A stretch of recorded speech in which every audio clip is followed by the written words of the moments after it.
I'm James Swartz, managing attorney at Swartz & Swartz.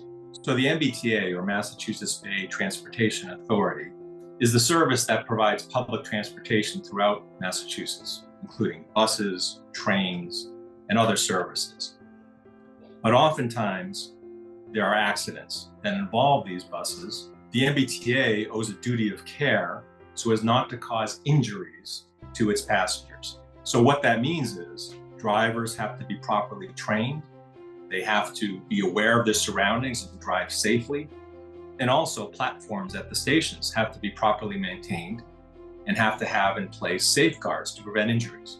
So what are the types of MBTA accidents that can occur? Similar to other vehicles, there could be careless driving.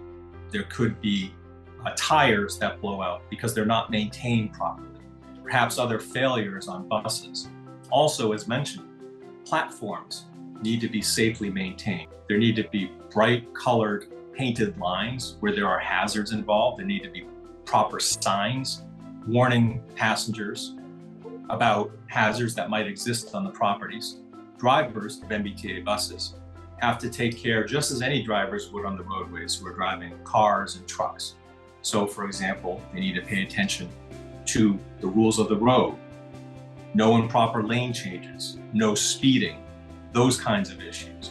Also, the buses need to be properly maintained so that the tires don't blow out or the bus otherwise doesn't malfunction, causing injuries. Platforms need to have proper signage. And also, there needs to be bright painted areas to provide warnings to passengers to stay away from certain hazards.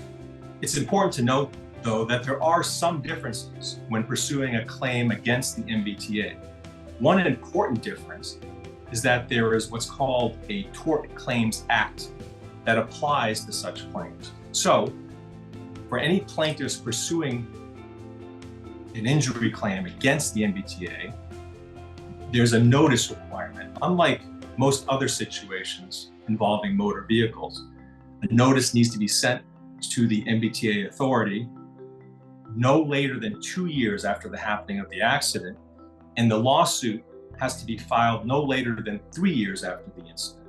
This is an important requirement, and if it's not followed properly, then your claim against the MBTA may be barred.